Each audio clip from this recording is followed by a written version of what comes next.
Yeah, it's been tough, but it's been good to get in with everyone at the start. Obviously, it was only small groups, so you were seeing a few of the lads and having a catch up and that. But it's good now. We're all back together, and especially we've started training full contact. So yeah, it's been tough, but it's good to get back.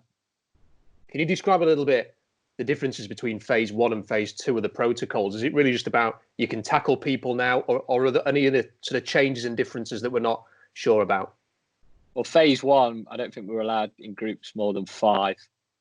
So it was all staggered time slots, and it'd be like a conveyor belt. You'd go in, you'd do your pre-ab, so your stretching and whatnot, and then you'd move on to the football, and then you'd move on to the running, and then you come into the gym. So you wouldn't really see any of the other groups apart from if maybe they're walking down from the football onto the gym. And that was more conditioning really, because there was only so much you could do. We'd do half an hour on the board, bit of passing, but having to keep our distances, bit of dribbling, but just around cones and stuff, just getting a feel for the balls back. And then it was mainly just focused on conditioning. But since obviously phase 2, we're all in at the same time, still social distancing. So the first bit will be in groups, but we're all spread out on the AstroTurf at the moment. And then getting back into training, we were able to do possessions and games and just more like real training really. But as soon as the session ends or the drill ends, then it's back to social distancing, which is a bit weird, quite strange to get your head around. But they've got all cones set out where our water bottles will be, so you're always being reminded. It can be quite difficult when you're in the heat of the moment at training and you just get switched back into normal mode. But slowly, I think we're starting to get there and just becoming a bit normal. How good a job has the staff done so far? I imagine it must be quite a challenge to get everybody ready, to try and follow these protocols, to try and organise everything. Yeah, unbelievable. The way they had it set up at the start, obviously there was a lot of you're seeing in the media about how it's going to work and people not understanding how it's going to work. But we were in small groups and it was a staff member looking after each section, so they'd stay in their one place, give you the right information. Everyone knew where they were going. You get told where to park. Obviously, you'd have your set time to come in, and everything was set up, just ready to go. So you'd go straight through. And I speak to a few lads at other clubs, and it seemed like our setup was pretty much bob on compared to lads at other clubs. Now, June 17th is just a couple of weeks away. Do you feel ready to return to the Premier League? Yeah, I do. We've had a rigorous programme when we were sent home and in lockdown. I think we only had a week off. So other than that, we've been keeping as fit as we can do. The sessions have been pretty tough, 3-4 sessions a day. And then as soon as we're allowed back into the training ground, we've been in most days, just gearing up. It's been really tough, just like pre-season really, if not harder. And then we're just starting to get some minutes in. Obviously, we're behind closed doors games between ourselves. At the moment, are you just sort of playing those games between internal games with the squad members, or are there any friendly type matches lined up between now and June 17th, as far as you know? I'm not sure. I think they might be trying to if it gets passed, obviously by the people at the Premier League or the government. But at the moment, we're just gearing up the minutes. So it was 50 minutes the other day and 70 minutes today, and then next week we'll have a couple more games, I'm sure. Trying to get that intensity back, trying to get the fitness back. Do you feel reassured, and not just yourself, but everybody in the squad? Looking at the results of the last round of tests, there were no positive tests among those tested in the Premier League. What did you make of that news? Yeah, it's obviously good news. I mean, the number of positive tests haven't been too high, thankfully, in the Premier League from the start. As we were all expecting to be, especially the first set of results would be quite high, because no one had a clue really if you got it or not. But yeah, I think especially after the latest results where no one's got it, it does reassure you. Definitely. There's a lot to play for, isn't there? There's obviously the challenge to try and get into Europe. There's the FA Cup still to be completed as well. Do the Sheffield United players sense a real opportunity in the next few weeks? Yeah, definitely. I think that's why everyone's come back in good shape, raring to go. Just know that we've got to commit ourselves for 2 months. It's going to be non-stop games. No time to see any friends or family really. Well, that's what I'm telling myself anyway. Just 2 months pure football focus and give it a right go. And I think everyone's on the same page and we're all determined. Do you think there'll be an edge there for the teams who do have that kind of a mentality? And look, maybe all 20 teams will have that mentality, but there's also a possibility that 1 or 2 won't. And that could be a difference maker in what is a very unique situation for football this year. Well, yeah, like you say, it's unique. So we don't know how teams are going to react and how players are going to react. So we just got to make, if there is any advantage to gain from this, that we're going to be the ones that benefit from it. So we've just got to do everything we can to try and get, when we return, be as good physical condition and just with the right mindset as well. So you've got to adapt. You've got to adapt to the situation. And that's what we're going to try and do. How do you reflect on the last 12 months? Obviously, it's an event that nobody saw coming with a lockdown, but your first year at Sheffield United overall? Yeah, it's been a real eye opener. It's been some great experiences. Obviously, first of all, just being involved with a Premier League setup, but just the way the team have took to it. They've not looked out of place in any game this season. There's a real togetherness which I've never really been involved in quite like this, and yeah, it's been a real eye. Obviously, working with the gaffer and Nilly and the staff here are second to none. You can tell that they've been working together for years, so it's been good, a learning curve, and hopefully can continue with the journey and push to get involved with the team a bit more myself. Can you give us a bit more detail on what you see as the main difference between a team like this, then, that you say it's created a really positive impression on you in this first year compared to maybe some of the other teams you've worked with where it hasn't quite maybe been as successful? It's just, for me, it's just walking into a club with a culture, and that can only be developed over a period of time. But you can tell that they've been together for 2-3 years. The nucleus of the squad, the staff. Often talk about League One moments or pivotal points in the Championship season, and just there's a culture straight away. There's you have to work as hard as you possibly can in training. Training's the same tempo as a game. Every club says that. It's a massive cliche, but it's definitely not like that at some clubs. And here it is. I mean, the gaffer sets the standards, but then it's managed in the dressing room as well, because the lads are desperate to do well. They've worked the whole careers to get to the Premier League, and they don't want this to just be a one-off. And I think that's probably the main difference. Cheers, Ben. No worries. Hi, Ben. Normally, any other pre-season, you'd know when you come into Shirecliffe that you had a date to work towards. This time you've been at home training, you've come into training at Shirecliffe and you haven't had a date. Has that been tough? That was the one thing that was a bit weird to get your head around, especially when you see a lot in the media, when you're off thinking, is it even going to go ahead? But you just got to, like I say, you just got to adapt. You just got to get on with it as footballers. Try not to think too much about what's going on and what's being said, and just try and get yourself fit and in a place where, if it does come back, that you're ready, because you don't want any regrets. But it has been a massive help as soon as the date has been confirmed and set, and especially I think watching the Bundesliga, their first set of games, and then it went well, and then obviously now they're in to game 3 or 4. Then it was kind of like, okay, well, we definitely should be coming back now. And then as soon as the date was set, it's definitely given us a bit more focus. You can really start stepping it up, can't you, when you've got a date in front of you? So you've got something to aim towards.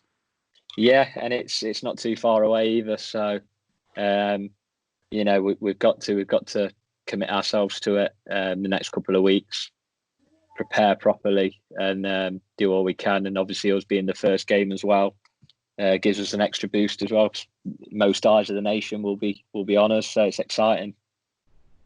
There's been some dissenting voices from Championship clubs, not so much in the Premier League, about the start date. Do you think there's enough time to prepare for that first game? I think there is. I mean, I can't speak for other clubs, but when we were locked down, we were keeping fit. We had, like I say, we had tough schedules to stick to, and then as soon as clubs were allowed back at the training ground, we were back in. So, me personally, I don't know why the more professional clubs should get punished and have to delay it even longer. For just doing what professional footballers should do, just get themselves ready for a game and keep them fit. So I think that there's nothing wrong with the times. We were all around to go back. The earlier the better. I think we're quite happy with the start date. Yeah. So you think that it's fine that 2 weeks, 3 weeks in preparation for a season if everyone is in the same boat. Yeah, I think so. I mean, it might take a game or two to get back to the heights. I think we've seen that in Germany as well. I think the first week of games maybe lacked a bit of intensity in that, but the last few that I've watched seem pretty much back to normal. Like, obviously without the fans, but they've been a real high standard. So obviously there's no fitness like game fitness, but everyone's going to be in the same boat. I doubt any professional football really has gone home over this lockdown and ballooned 2 stone like some potentially can do in the summer. So yeah, I think it's fine really. Ben, you're in a privileged position. You've got a contract. You're at a Premier League club. There's footballers lower down the pyramid who have been released, who maybe wouldn't have been released in normal circumstances. I imagine you've got friends who are maybe in a similar situation, worried about their futures. Can you relate to what they may be going through at the moment? Yeah, well, it's, like you say, I'm very lucky to be where I am. Even there's teams in the Championship and especially League One, League Two, never mind non-league. They don't know what's going on. They don't know what's going to happen to their club. So there needs to be something done to help save the pyramid, which makes this country so great for football, right down into the lower leagues. I've got mates that play non-league and their season's been scrapped and they don't know what's going on. They're on year contracts. They have not got a clue what's going on. So you can sympathise. It must be a real hard time, but clubs have got to look after the players and the leagues have got to try and look after the clubs, and everyone's got to come together really. Top stuff. Cheers, Ben. Hi, Ben. It's Adam from Radio Sheffield. First up, just how much have you missed football, or have you actually enjoyed some time away from the games and the hustle and bustle of it all? Yeah, obviously you do miss it, but I don't know, just became quite used to it, especially after the first couple of weeks. Keeping myself busy. It was nice to have a bit of a break. Obviously, the weather's been pretty good, but yeah, I was desperate to get some live sport back on the telly and just for us to start going back into training and that. And like I say, I think when the Bundesliga started up, it gave everyone a bit of a lift. Well, you've clearly been watching a bit of the Bundesliga, the empty stadiums over there. Have you thought about what it'll be like playing in an empty Bramall Lane or other stadiums, and just what that'll be like as an experience?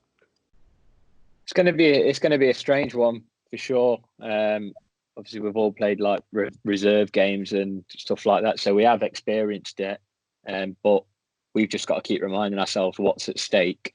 And I'm sure the gaffer and the other coaches, will not let anything let up. So it's going to be strange, definitely, but we're just going to have to get on with it. It's the same for both teams. Maybe the home advantage might not be a thing anymore, but that gives us a bit of benefit when we go away to sides as well. So it's going to have to be something we're going to have to deal with. In an ideal world, would you have preferred for football to try and wait until fans could have come back into the stadiums? I don't think it would have worked though, would it? Like this season needed to get finished. So I don't think we'd have had to probably scrap next season if we were to do that. So I don't think that was a possible outcome really. Lyle Taylor and a few of the other Charlton players have talked about the fact they won't play for fear of putting a potential summer move in jeopardy. Is that a situation that's come up at Bramall Lane, a legitimate concern of any of the players at Sheffield United? Yeah, it is a strange one. I mean, that's where we're in unknown territory, really. People's contracts are up at the end of this month. And if you've got people that are looking like they're on the verge of getting a move, like I think Lyle Taylor is, it's a very tough one. We were talking about it today, and it's all depends on the person really and on the player. So I can't really comment on that, but it sometimes happens. It's happened to me in the past, players that I've been with in January and stuff, or when it's coming to the end of the season or whatnot, or if there's a World Cup coming on. I've seen players sort of play that card, but it's very strange times, and I wouldn't know how to deal with it. Did you have any personal apprehensions about returning to training? We've seen people like Troy Deeney talk about that, or has everybody at Sheffield United been happy and just raring to get back as soon as they could?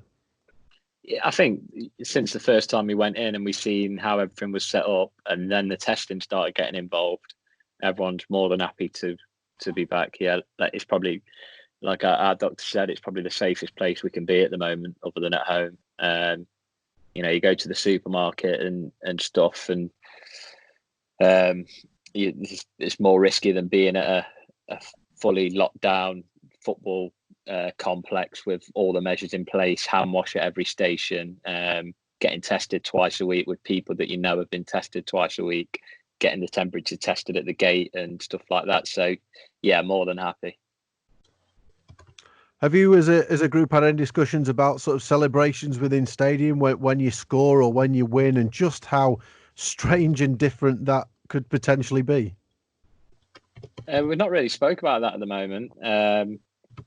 Yeah, that will be a strange one, but I think emotion might take place, but we've just got to try and somehow stick to the guidelines as much as we can. I think they're doing all right in Germany, so I'm assuming it'll be similar over here. What do you think about fan noise being pumped into grounds to try and help with atmosphere? I know that's been suggested. Yeah, I'm not a fan of that idea. I think that's horrendous. Won't people rather listen to people's shouts and listen to what the footballers are saying and arguments on the pitch than fake fan noise? But I'm not really for that. But if people want to listen to it at home, then fair play to them. But anything fake like that, not all for that. No. And just finally from me, what do you make to the schedule of games that's been proposed in terms of the Premier League fixtures and the FA fixtures? Do you think it's all fair and doable, particularly from a player's perspective? Yeah, definitely. It's going to be tough. Like I say, it's going to be twice a week, but we've just got to commit ourselves for the next 2 months, keep ourselves professional, not really see anyone outside of football, to make sure that we don't contract the virus and we don't put ourselves out of action or put our team in harm. So we've just got to give it a right good go for 2 months, and I don't see a problem with the fixtures.